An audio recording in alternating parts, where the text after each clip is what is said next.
Most people think that getting unstuck is simply about motivation, discipline, or confidence. They believe they just need to push a little harder, get better advice, or finally stop procrastinating. But what if that's not why you're stuck? What if the real reason is something you can barely feel? Something buried so deep inside you that you almost mistake it for who you are? I'm talking about subconscious loyalty. A kind of hidden allegiance your mind has created, not to your goals, not to your future, but to your past, to your pain, and to the people or systems you once had to survive. And this loyalty doesn't scream for your attention. It whispers. It shows up as hesitation when you try to break an old pattern. It shows up as guilt when you start doing better than those around you. It shows up as self-sabotage when you're finally about to make real progress. You know you want more, you know you're capable of more, and yet some invisible force keeps pulling you back. At first glance, it doesn't make sense. Why would you stay loyal to pain? Why would you keep yourself small or keep repeating patterns that hurt you? The answer is simple. Because once upon a time, it kept you safe. As a child, you didn't have much control over your environment. You couldn't choose your parents' emotional state. You couldn't stop their fighting. You couldn't fix their neglect or unpredictability. But what you could do was adapt. You learned quickly which version of you was safest to be. If staying quiet kept the peace, you learned to silence yourself. If being helpful earned you love, you became the caretaker. If pleasing others prevented conflict, you perfected how to read everyone's emotions before they even spoke. These roles weren't random. They were survival. They were your nervous system's way of protecting you when you didn't have power. And the brain, being wired for survival, connected one very dangerous rule. This role equals safety. If I let it go, I might not survive. But here's the problem. The brain doesn't have a natural off switch for this rule.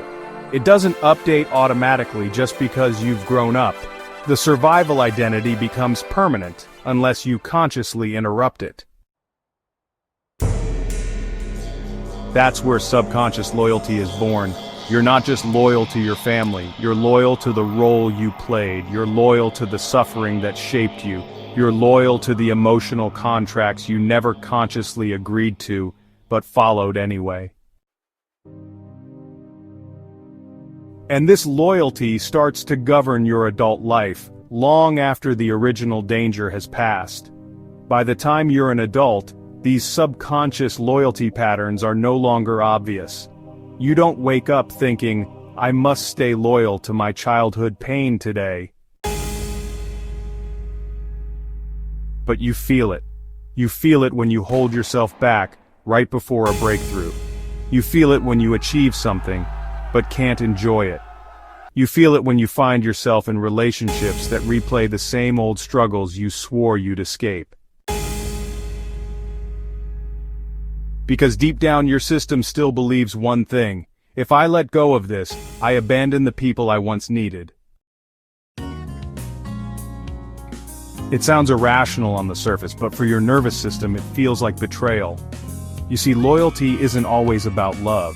Sometimes it's about identity survival. If your parents never learned how to be happy, part of you may believe, if I'm happy, I'm leaving them behind. If your family struggled financially, you may feel guilt every time you succeed. Who am I to have what they didn't?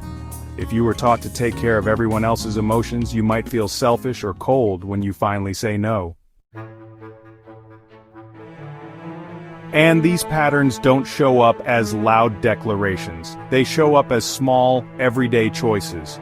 You turn down opportunities you secretly want. You hesitate to speak up in moments that matter. You procrastinate decisions that would elevate your life. You attach to people who recreate familiar chaos. Not because you consciously want the pain, but because the pain feels safe. Familiarity feels safe, and most dangerously, loyalty feels honorable. Here's where it gets even more complex. Sometimes the people you're loyal to are no longer part of your life. They may have passed away. You may have gone no contact. You may have outgrown their influence, but the contract remains active inside you. If I grow, I betray where I came from. If I heal, I dishonor the struggle they endured.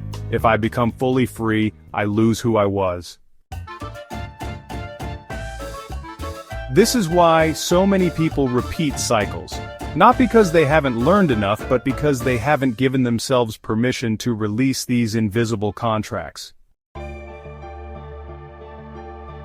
You are not battling laziness, you are not battling procrastination, you are battling a deep, inherited loyalty to a version of yourself that was designed to survive. And unless you address that loyalty directly, it will quietly keep running your life no matter how much you want to change. If you're finding yourself in these words, pause for a moment.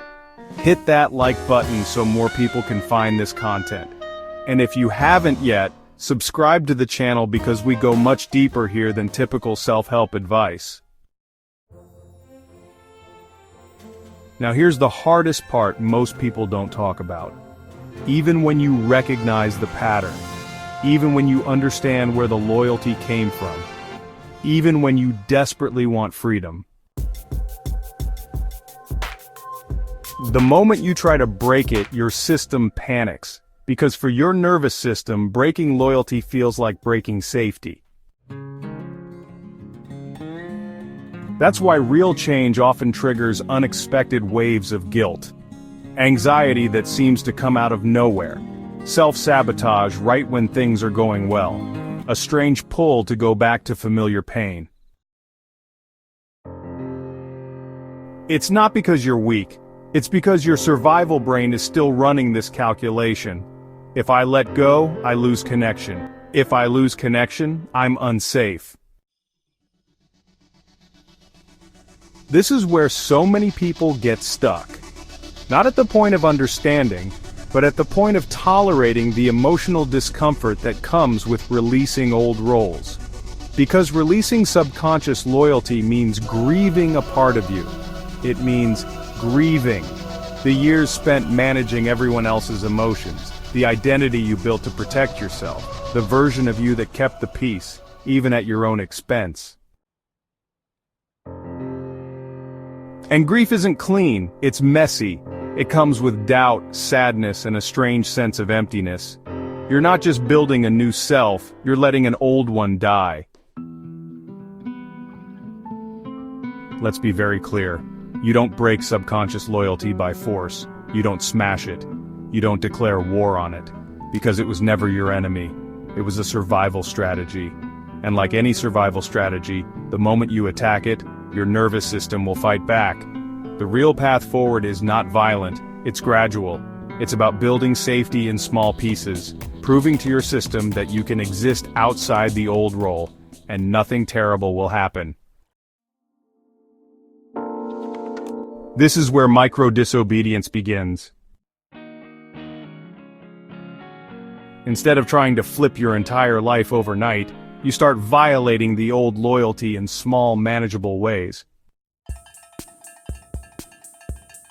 For example, if you were taught that your needs should always come second, you start by expressing tiny preferences. You don't start with massive declarations like, "From now on, I'll put myself first in everything." You start with, "I prefer Italian for dinner tonight. I'd like a little more time before we decide. Actually, that doesn't work for me right now." Small, controlled, measured. Every time you express a need without collapse, your system learns, I can state my needs and I'm still safe. If you were raised to believe success is dangerous, that too much joy or accomplishment might separate you from your family, you start by allowing yourself small wins. Celebrate completing a task. Speak openly about something you're proud of. Allow yourself to enjoy good news without minimizing it. And every time you do, your nervous system registers, I can feel good without losing connection. If your loyalty contract revolves around rescuing others, constantly sacrificing to manage everyone else's emotions, you practice tiny boundaries. You let one text go unanswered for a few hours. You say, "I'll need to get back to you on that." You allow someone else to solve their own problem. Not because you're abandoning them, but because you're teaching your brain that love doesn't require self-erasure. These small violations feel uncomfortable at first. You'll feel the guilt rise, the old wiring will protest, the loyalty contract will flare up. And that's where most people stop. They mistake that discomfort as a sign they're doing something wrong. But in reality, it's the exact sign that you're rewiring. Because that discomfort is your nervous system encountering new data. I can exist outside the role and survive. You're not betraying anyone. You're not abandoning your past. You're simply updating a contract you never consciously agreed to. And as these small acts stack up, something profound starts to happen. The fear begins to dissolve. The guilt loses its grip. The role feels less necessary. Because your system now has evidence, not just ideas, that safety exists outside of loyalty to pain. At first, the change feels subtle. You wake up and realize you don't feel as heavy. You make decisions without the old hesitation. You feel less responsible for emotions that aren't yours. You don't need to explain yourself as much. You don't need to shrink to make others comfortable. You don't feel that quiet pull to sabotage your own peace just to stay familiar. Because the loyalty isn't running the system anymore.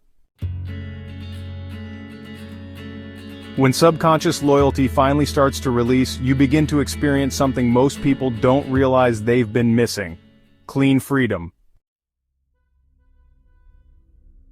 Not the kind of freedom that feels like rebellion, not the kind that feels like you're constantly fighting your past, but freedom that feels stable, quiet, normal. You're no longer carrying roles you were never meant to carry. You're no longer emotionally entangled with people you no longer need to protect. You are no longer confusing suffering with love. And this is where real identity transformation happens. Because the truth is, you were never meant to stay small to protect others. You were never meant to limit your joy to match someone else's pain. You were never meant to confuse loyalty with self-betrayal. You can love your past without repeating it. You can honor your family without replicating their struggles. You can release loyalty to pain and still hold compassion for where you came from. What you're really doing is upgrading your nervous system to handle something your childhood never taught you. That safety doesn't require sacrifice. That love doesn't require self-abandonment. That peace doesn't require guilt. That thriving doesn't require leaving anyone behind because your healing doesn't erase your history. It simply changes your future. And in that moment, you finally realize you were never stuck because you were broken. You were stuck because your loyalty to survival needed permission to end. Now you have that permission. And every day you practice these small acts of rewiring, you step further into the life you were always capable of living. Now it's your turn. Which loyalty contract are you ready to release? Write it down in the comments. Even one sentence can begin the process, because speaking it out loud is often the first moment of freedom. If you found this valuable, like the video and subscribe now, because here, we're not just doing psychology, we're building real rewiring. This video is for educational purposes only. It is not a substitute for professional therapy, diagnosis, or treatment. Please consult a qualified mental health professional if you're processing trauma or complex emotional patterns.